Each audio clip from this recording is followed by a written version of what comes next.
한전공대 특별법이 국회를 통과했습니다. 내년 개교에도 청신호가 켜진 만큼 본격적인 사업 추진이 기대되고 있습니다. 순천시 농민회가 김승남 국회의원이 대표 발의한 농지 태양광법 철회를 촉구했습니다. 순천 농민회는 전체 농지에 태양광 설치가 가능해지면 농촌이 파괴되고 공동체가 무너질 우려가 높다고 주장했습니다. 옛 목포 수협부지가 여객선 부두로 개발됩니다. 여객선 부두 개발이 4차 항만 기본 계획에 반영돼 오는 2030년까지 접안 시설과 주차장 등을 갖춘 부두가 마련될 예정입니다. 고흥으로 귀촌을 하거나 귀향하는 청년 인구가 늘어나고 있습니다. 전체 인구의 40% 이상이 65세 이상인 고흥 지역의 인구 문제 해결에 도움이 될 것으로 기대됩니다.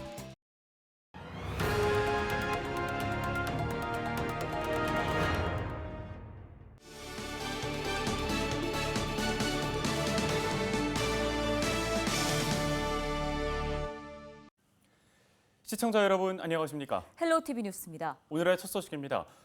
한전공대 특별법이 발의 160일 만에 국회를 통과했습니다. 네, 2022년 개교에도 청신호가 켜진 건데요. 자세한 소식을 송효창 기자가 취재했습니다. 지난해 10월 15일 더불어민주당 신정훈 국회의원이 대표 발의한 한국에너지공과대학교 특별법. 국회 산업통상자원중소벤처기업위원회 법안 소위에서만 3차례 불발됐습니다. 그러다 지난 18일 산업통상자원중소벤처기업위원회에서 통과된 뒤 23일 법제사법위원회와 24일 국회 본회의까지 통과했습니다. 법안이 발의된 지 160일 만입니다. 제385회 국회 본회의에서 한국에너지공과대학교법이 최종 통과되었습니다. 세계적인 에너지공과대학 설립을 바라는 전 도민의 염원이 있었기에 좋은 결실을 맺게 되었다고 생각합니다. 특별법이 국회를 통과하면서 내년 3월 정상개교를 위한 학사 일정 추진에도 속도가 붙을 것으로 보입니다. 한전공대 특별법에는 대학 설립 목적과 법인 조직 구성, 재정 지원, 학사 관리 등 한국에너지공대 정상개교를 위한 31개 조항이 담겨 있습니다. 이제 시행령 제정과 총장 선임, 법인 등기 등의 절차가 남았습니다. 정부는 이번 국회 통과로 특별법 시행령 제정에 나섭니다. 45일간 입법 예고와 법제처 심의를 거친 후 공표됩니다. 이르면 5월 중으로 신입생 선발 모집 공고를 내는 등 입학 전형을 발표하고 수시 모집과 캠퍼스 착공 작업에 나설 예정입니다. 특히 신입생은 100% 수시 전형으로 진행될 방침입니다. 세계적인 에너지 산업 허브로 만들어 나가겠습니다. 한국에너지공대가 개교하면은 강주 전남의 초, 중, 고 학생들도 공학도의 꿈, 과학자의 꿈, 벤처 창업자의 꿈, 글로벌 에너지 기업에 근무할 꿈을 실현할 토대가 마련됩니다. 전라남도는 입시 관련 법령에 따라서 전라남도에 능력 있는 학생들이 꿈을 펼칠 수 있도록 적극 지원하겠습니다. 연구와 교육, 산학연을 아우르는 세계 최고 수준의 에너지 특화 대학을 지향하는 한국에너지공과대학교. 첫 관문을 통과한 만큼 내년 3월 개교를 위한 발걸음이 더욱 빨라질 전망입니다. 헬로티비 뉴스 송혜창입니다. 전남 고흥군은 전체 인구의 40% 이상이 65세 이상일 정도로 우리나라의 대표적인 고령 지역입니다. 이렇다 보니 고흥군의 가장 큰 과제는 청년 인구를 지역에 정착시키는 건데요. 네, 최근에 일하는 청년 비율이 높게 나타나는 등 눈에 띄는 성과가 조금씩 드러나고 있습니다. 고흥을 새로운 터전으로 삼은 청년들을 김신혜 기자가 만나고 왔습니다. 고흥군 도덕면에서 유자를 활용한 카페를 운영하고 있는 27살 이문아 씨. 임 씨는 고흥에서 나고 자랐지만 20살이 되자마자 다른 지역으로 떠났다가 7년 만에 다시 고향으로 돌아왔습니다. 예전에는 부모님 품을 빨리 떠나서 새로운 지역에서 많은 문화생활을 즐기고 싶어서 떠났는데 이게 제가 원하던 꿈인가? 원하던 직장 생활인가 싶더라고요.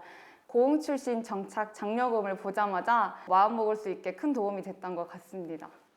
또 다른 가게에서는 인테리어 작업이 한창입니다. 베이커리 운영을 준비하고 있는 이경도 씨는 제주도에 살다가 지난해 말 고흥으로 귀촌했습니다. 한 번도 살아본 적이 없는 낯선 고흥을 새로운 터전으로 결정하게 된 데는 다양한 프로그램 참여 영향이 컸다고 말합니다. 전남 먼저 살아보기 고흥편을 한번 해봐라. 그래서 거기서 신청을 하고 거기 참여하면서 또 네트워크가 형성이 되고 이제 그 다음에 이제 청년 캠프, 고흥 청년 캠프에 이제 2달 참여하게 되고. 이처럼 최근 고흥에 정착하려는 청년들이 하나둘씩 늘어나고 있습니다. 실제로 통계청에서 발표한 지난해 청년 고용률 통계에서도 고흥군이 전남에서 가장 높고 전국에서도 울릉군 다음으로 가장 높은 것으로 나타났습니다. 고흥군은 인구 정책과를 신설하고 역점적으로 추진해온 사업들이 효과를 보인 것 같다고 평가했습니다. 기금을 활용해서 청년들에게 취창업 장려금과 주택 수리비를 지원하고 부모의 가업 승계나 농지 임차료 등 필요한 각종 자금을 지원해주고 있습니다. 청년 창업가들도 이에 공감했습니다. 그러면서 또 하나의 차별화된 이점으로 고흥군의 넓은 청년 연령대를 꼽았습니다. 청년 그 나이를 49살로 늘려놓은 거예요. 참여할 수 있도록. 그래서 저 같은 이제 40이 넘어도 참여하게 됐고 이렇게 여러 가지 다양한 혜택을 볼 수 있게 돼서 그것도 하나의 또 이유였던 것 같아요. 전국에서 가장 고령화된 도시인 고흥군이 청년이 모이는 고흥으로 한 걸음씩 다가서고 있습니다. 일단 유자 음료로 창업을 시작을 했으니까 고흥 유자로 유명한 카페가 되고 싶고요. 저 또한 청년들이 문화생활을 즐기는 장소가 되게 이곳을 만드는 게 목표입니다. 헬로티비 뉴스 김신혜입니다. 다음 소식입니다.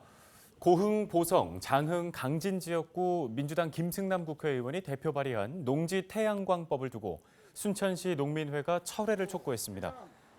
순천시 농민회는 영농형 태양광 시설 도입을 위한 농지법 일부 개정안이 통과되면 농업진흥지역과 비진흥지역을 가리지 않고 전체 농지에 태양광 설치가 가능해진다고 강조했습니다. 농지에 태양광 발전 시설이 들어설 경우 농촌이 파괴되고 농촌 공동체가 무너지며 임차 농업인들이 농사를 포기하는 사태가 예견된다고 설명했습니다.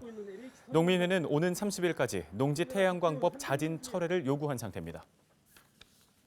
김승남 국회의원에게 강력하게 요구를 했고요. 평화적으로 집회를 했음에도 불구하고 이렇게 안 됐을 경우에는 저희들이 오직 있으면 김승남 국회의원 사무실까지 좀 점거를 한달지 또 민주당 대표 의원실을 점거해서라도 반드시 이 부분이 이건 농민의 이익만 이렇게 쫓아가는 게 아니고요. 만약에 농토가 잠식되게 되면은 자연환경이 파괴가 되고 그만큼 국민들이 삶의 질이 떨어질 것입니다. 그래서 공익적인 차원에서 저희들이 투쟁을 하고 있는 것이라고 좀 봐주셨으면 좋겠습니다. 목포 수협이 있던 자리가 여객선 부두로 개발될 것으로 보입니다. 목포시는 목포 수협 부지를 대상으로 정부에 국제 카페리 부두와 국내 여객선이 접안이 가능한 부두 증설을 요구한 결과 제4차 항만 기본 계획에 반영됐다고 밝혔습니다.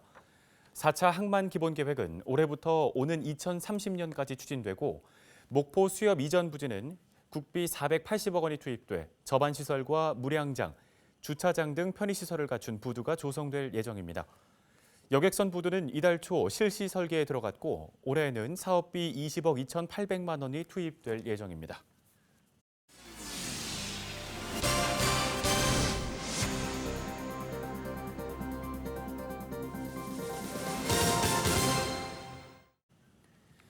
산불 발생 위험이 가장 높은 봄철입니다. 산 주위에서 불을 다룰 때에는 각별히 주의를 해야 하는데요. 네, 특히 작은 불씨 하나조차 가볍게 봐서는 안 되겠습니다. 왜 그런지 실험을 통해서 알아봤습니다. 이지훈 기자입니다. 역대급 대형 산불로 기록된 2019년 고성 산불. 고성 산불의 최초 발화 지점 모습입니다. 화면 오른쪽에 있는 전신조에서 번쩍하고 스파크가 일어납니다. 불씨가 바람을 타고 사방으로 흩날립니다. 이 불씨들이 날아가서 큰 불 되고. 이렇게 시작된 불은 여의도 면적의 2배에 달하는 산림을 태우고 꺼졌습니다. 2019년 고성 산불은 작은 불씨가 바람에 날리면서 대규모 산불로 이어진 사례입니다. 이 작은 불씨의 위험성 실험을 통해 알아보겠습니다. 바짝 마른 낙엽 위에 잣나무 한 그루를 세워뒀습니다. 실제 산지 환경과 유사한 조건을 만들기 위해 직접 채집해온 것들입니다. 배기구에서 연기가 뿜어져 나오더니 이내 불씨가 튀어나옵니다. 산지에서 관측되는 풍속까지 저희가 주고 초속 4m의 인공 바람을 가하자 불씨가 낙엽에 옮겨 붙습니다.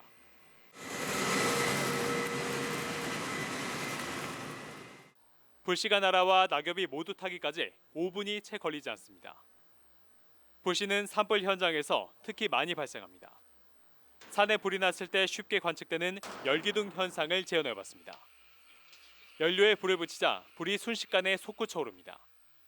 불의 습성상 주변 공기를 빨아당겨서 상승하는 그런 특성이 있는데 그때 불씨가 같이 딸려 올라가면서 이렇게 불기둥을 형성하는 겁니다. 이때도 사방으로 불씨가 날리는데 산불 피해를 더 키우는 요인입니다. 본격적인 용농 활동에 앞서서 논밭 태우기를 많이 하시는데 그러한 소각행위가 큰 불로 이어질 수 있기 때문에 그런 행위를 금하시기 바랍니다. 작은 불씨 하나가 부르는 대형 참사.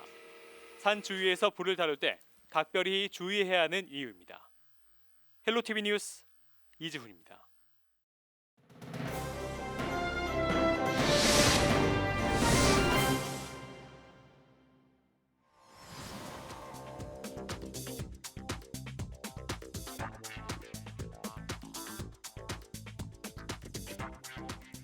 아침 저녁으로 쌀쌀한 바람이 몸을 웅크리게 하더니 어느새 파릇파릇 새싹이 돋아나는 봄이 다가왔습니다. 활력이 느껴지는 싱그러운 계절이지만 한편으론 이 부분에 마음을 놓을 수 없는 계절이기도 하죠. 산불 말입니다. 최근 10년간의 통계를 살펴봤는데요. 계절별로 분석해봤는데 산불의 59%가 봄에 일어났습니다. 10건 중에 6건, 절반 이상이 봄에 발생한 거죠. 10건 중에 2건이 겨울, 그리고 여름과 가을에 1건씩 일어난 셈입니다. 실제로 2년 전 고성과 강릉, 인제에서 3일 동안 이어졌던 산불, 또 2017년에 강릉과 삼척에서 발생한 산불, 그리고 지난해 안동에서 일어난 산불도 모두 봄에 일어난 사고였습니다. 특히 2019년 4월 강원에서 발생한 산불은 여의도 면적의 8배에 달하는 2,800여 헥타르를 태우며 1,200억 규모의 어마어마한 피해를 내 많은 이들에게 안타까움을 줬죠. 이로 인한 이재민도 560여 세대에 1,200명을 넘어섰으니 말입니다. 그렇다면 이런 대형 산불이 봄에 집중되는 이유는 뭘까요? 상대적으로 비 오는 날이 적기 때문에 대기가 굉장히 건조해져 있는데요. 여기에 양양에서 간성 지역으로 부는 양간지풍, 이 강한 서풍이 불면서 작은 불씨가 큰 불로도 번질 수 있는 겁니다. 산속에 바짝 말라있던 낙엽이 불쏘시개가 되는 거죠. 실제 화재 원인은 무엇이었는지도 살펴봤습니다. 가장 많은 비중을 차지한 건 입산자 실화인데요. 날씨가 풀리면서 산을 찾는 사람들이 늘어나는데 이때 자칫 부주의하게 행동하면 화재가 날 수 있다는 겁니다. 우리나라 산불의 원인은 95%가 사람에 의한 실수입니다. 그래서 저희들이 봄철 산불철에 여러 가지 국민들께 당부드리는 산불 예방 조치에 대한 것을 철저히 지켜주셔야 됩니다. 우리에게 휴식과 치유의 시간을 주는 고마운 산. 한번 잿더미로 변해버리면 다시 되돌리기까지 길게는 100년의 세월과 그만큼의 막대한 비용이 필요하다는 사실을 잊지 말아야겠습니다. 헬로티비 브리핑이었습니다.